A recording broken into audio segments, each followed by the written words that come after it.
అలాగే సొంత బాబాయిని గొడ్డలతో వాళ్లే నరికేసుకుని, లేదు చంద్రబాబు నాయుడు గారే కత్తించుకుని నరికేశారని ప్రచారం చేసిన దొంగ బడవలు వెళ్ళు. అందుకే కదండి ఈ రోజున రాష్ట్రంలో వీళ్ళని 11కి పరిమితం చేసి మూలన కూర్చోబెట్టినా ఇంకా వీళ్ళ బుద్ధి మారలేదు. ఇక్కడ హత్యలు జరిగిపోతున్నాయట. ఎలా అంటే యాక్సిడెంట్లో ఒక ఆయన చనిపోతాడు. దానికి కారణం టీడీపీ చేసిన హత్య అని ప్రచారం చేస్తున్నారు. ఎలాగరా టీడీపీ చేసిన హత్య అంటే ఆయన బండి వేసుకుని వెళ్తూ అక్కడ పడిపోయాడు, డివైడర్ని తల కొట్టుకుని చచ్చిపోయాడు. ఆ డివైడర్ కట్టిన తెలుగుదేశం ప్రభుత్వం కాబట్టి ఈ హత్య తెలుగుదేశం ప్రభుత్వమే చేసింది అంటున్నారు. మరొకరు ఆ ఉరేసుకుని ఆత్మహత్య చేసుకుంటే అది కూడా తెలుగుదేశం హత్య అన్నారు. ఎలాగరా బాబు అంటే ఆ ఉరేసుకోనాక కొన్న తాడు తెలుగుదేశం కార్యకర్త షాపులో కొన్నాడట. కాబట్టి ఈ ఉరేసుకోవడంలో ఈ చావుకు కూడా తెలుగుదేశం పార్టీ చంద్రబాబు నాయుడు గారే కారణం అంటున్నారు. ఆటో యాక్సిడెంట్లో చనిపోతే ఆటో కొన్నది తెలుగుదేశం కార్యకర్త షోరూంలో కాబట్టి దీనికి కూడా చంద్రబాబు నాయుడు గారి కారణం అన్నారు. ఇంత దరిద్రంగా, ఎంత ఘోరమైన ప్రచారం. అది చూస్తుంటేనే సిగ్గు అనిపిస్తుందండి నాకైతే. అయితే చంద్రబాబు నాయుడు గారు వచ్చిన తర్వాత ఈ రాష్ట్రంలో నిజంగానే భవిష్యత్తు మీద ఆశలు చిగురించేయండి. నారా లోకేష్ గారు ఎప్పుడైతే ఆయన మంత్రిగా బాధ్యతలు స్వీకరించిన మొట్టమొదటి ఆయన తీసుకున్న సంచలనమైన నిర్ణయం స్కూల్స్లో, కాలేజెస్లో సర్టిఫికేట్లు ఇరుక్కుపోయిన పిల్లలకి ఫీజులు సమయానికి ఫీజు రియంబర్స్మెంట్ ఇవ్వకుండా వైసీపీ గవర్నమెంట్ చేసిన 3,000 కోట్ల బకాయిలకి ఆ సర్టిఫికేట్ లేక ఇబ్బంది పడుతున్న పిల్లలందరినీ ఒక్క చిటికలో వాళ్ళ సమస్యను పరిష్కరించాడండి ఆయన. దాంతోపాటు 25 మంది దివ్యాంగుల కోసం ఒక మార్క్ లిస్టు ఆ ప్రొఫార్మా మొత్తం మార్చి ఒక జీవో కూడా ఇష్యూ చేసి 25 మంది కోసం కూడా ప్రభుత్వం దిగొస్తుంది అవసరమైతే. ఈ రాష్ట్రంలో ఉన్న ప్రతి ఒక్క ప్రాణం, ప్రతి ఒక్క జీవితం ఈ తెలుగుదేశం కూటమి ప్రభుత్వానికి ఇంపార్టెంటే అని నారా లోకేష్ గారు తెలియజేశారు. 25 కాదండి, కేవలం కువైట్లో ఒకే ఒక్కడు అక్కడ బాధలు పడుతుంటే ఆ బాధలు చూసి చలించిపోయిన లోకేష్ గారు ఒక్క కుటుంబం కోసం, ఒక్క వ్యక్తి కోసం కూడా ముందుకొచ్చాడు. అంటే ఒక్క వ్యక్తి ప్రాణం, ఒక్క వ్యక్తి జీవితం కూడా ఈ ప్రభుత్వానికి ఎంత ముఖ్యమో తెలియజేస్తున్నారు. ఎంత గొప్ప పరిపాలన జరుగుతూ ఉంటే హత్యలు జరిగిపోతున్నాయి, అత్యాచారాలు జరిగిపోతున్నాయి. దీనికి తెలుగుదేశం ప్రభుత్వం కారణం అని సిగ్గు ఎగ్గు లేకుండా ప్రచారం చేస్తున్నారండి. అయితే నాకు అర్థం కాని విషయం ఏంటంటే ఎన్సీఆర్బీ రిపోర్ట్ ప్రకారం ప్రతి గంటకి 3 హత్యలు జరుగుతున్నాయి భారతదేశంలో. ఎన్సీఆర్బీ రిపోర్ట్ ప్రకారం దాదాపు 28,000 హత్యలు జరుగుతున్నాయి ఒక సంవత్సరానికి మన దేశంలో. నేరాలు జరుగుతాయి. అయితే నేరాలు జరుగుతాయి, ఎప్పుడు జరిగే నేరాలే కదా, మరి వైసీపీ హయాంలో జరిగిన నేరాలకి మీరెందుకు అంతలా గోల్ చేశారని అడగొచ్చు మీరు. వైసీపీ హయాంలో జరిగిన నేరాలు వేరు, మామూలుగా ఈ దేశంలో జరిగే నేరాలు వేరు. నేరాలు ఎప్పుడు జరుగుతాయండి?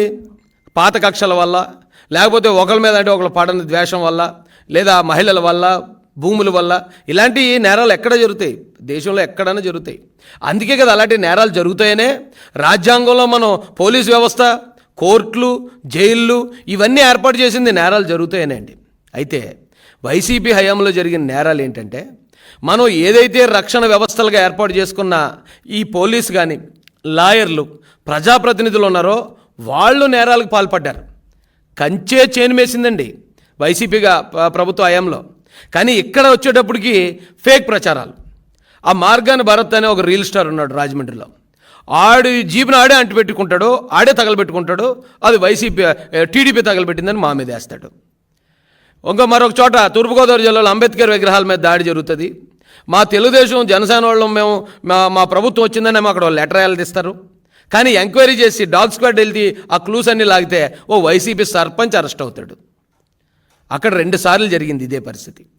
అంటే ప్రభుత్వానికి బ్యాడ్ చేయడానికి, కూటమి ప్రభుత్వాన్ని ఎలాగైనా బదనాం చేయడానికి వీళ్ళే చిన్నపిల్లలు తినే ఆహారంలో కూడా విషం కలిపేసినా మనం ఆశ్చర్యపోకర్లే. ఎందుకంటే వీళ్ళ దగ్గరున్న ప్రచారమే తప్పుడు ప్రచారం. ఆ ఫేక్ ప్రచారంతోనే వీళ్ళు ఒక్కసారి నెగ్గారు, రెండోసారికి వీళ్ళ సమాధి అయిపోయారు. ఇంకా మీకు ఉదాహరణ చెప్పాలంటే ఈరోజు ఈ వైసీపీలో ఉన్న వైసీపీ గవర్నమెంట్లో ఒక డీజీ స్థాయి ఉద్యోగి మీద, పోలీస్ అధికారి మీద అటెంప్ట్ మర్డర్ కేసు పడింది 307. ఒక ఎస్పీ స్థాయి అధికారి, డీజీ స్థాయి అధికారి అంటే పివి సునీల్ కుమార్, ఎస్పీ స్థాయి అధికారి సీతారామాంజనేయులు గారు 307, జగన్మోహన్ రెడ్డి గారి మీద 307. అంటే వీళ్ళు ప్రభుత్వ హయాంలో ఉన్నప్పుడు సొంత బాబాయిని కూడా నరికి చంపుకున్నారు. ఈ రోజున ఎక్కడో ఒకవేళ తెలియని పరిస్థితుల్లోనో క్షణికావేశంలోనూ జరిగే నేరాలని శాంత స్వరూపుడైన నారా చంద్రబాబు నాయుడు గారి మీద వేస్తున్నారండి. నారా చంద్రబాబు నాయుడు గారు మమ్మల్ని దాడులు చేయమని తెలుగుదేశం కార్యకర్తలకు చెప్పరండి ఆయన.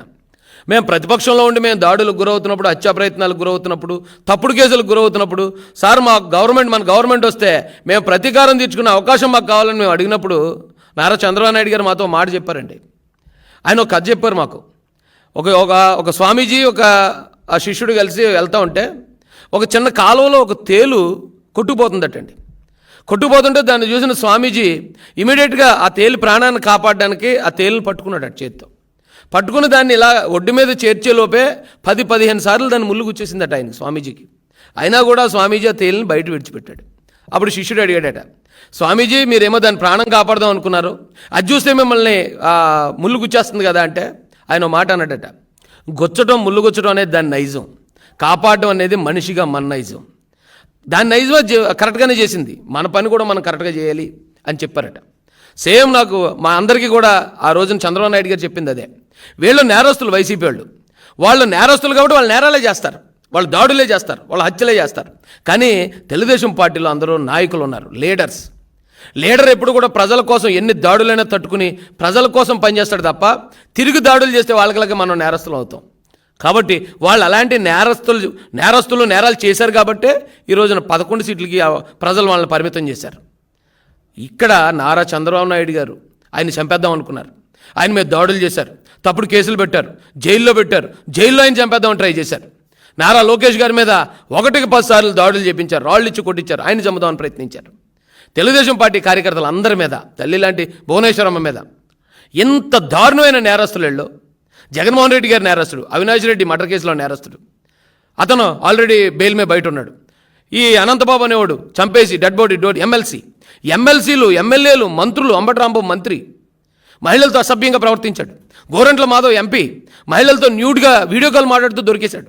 ఇంత నేరస్తులని ఈ భూతాలన్నింటినీ 2024 ఎలక్షన్తో మొత్తం సమాధి చేసి పారేశారండి నారా చంద్రబాబు నాయుడు గారు.